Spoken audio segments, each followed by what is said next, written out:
And the title for my piece is Abortion is the Texas GOP the Dog that Caught the Car.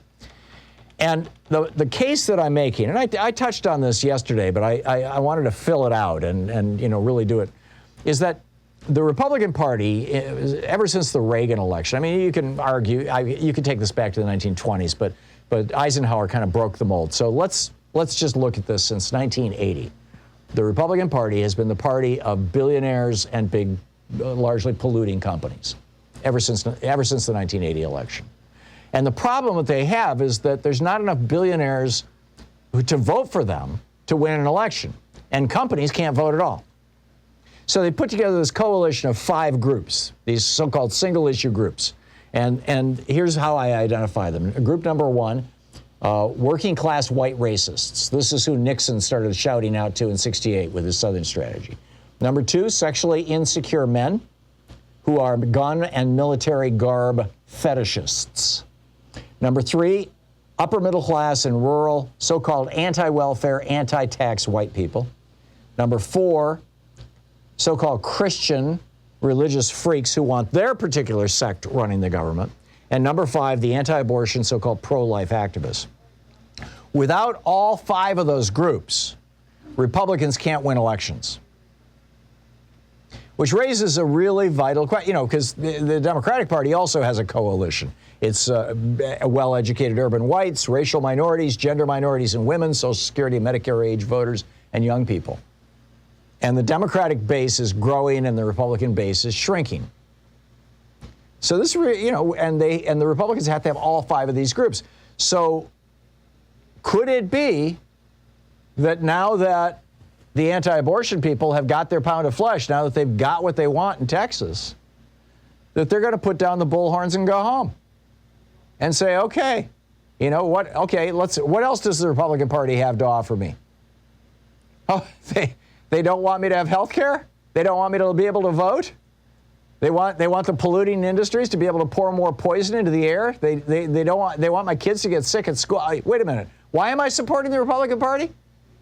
I was with them all along because they said that they were going to stop abortion. Well, fine, they stopped abortion. Now I'm looking around going, what? I mean, 4 out of those 5 groups, the white racists, the sexually insecure men, the upper middle class white people who don't want to pay taxes, and the Christian, the religious freaks, they're going to be with the GOP for a long, long time. But the anti-abortion folks,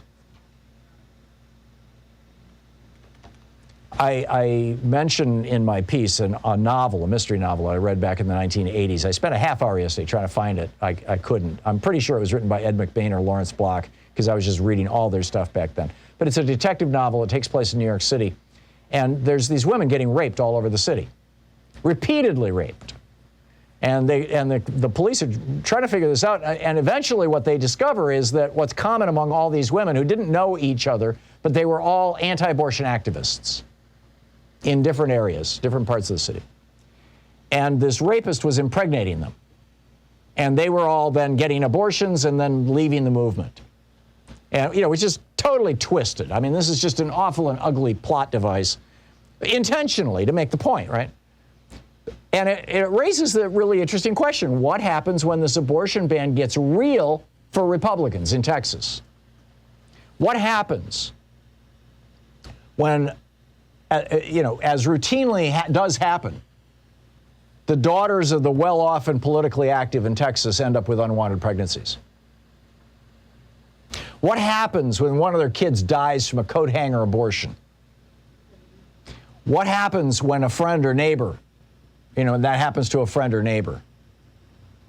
I mean, let's just be honest. This so-called right to life movement, by and large, has never been about life. These are the same people who don't want, once babies are born, families to have access to food stamps or to child care or any kind of subsidies. They don't want to expand Medicaid.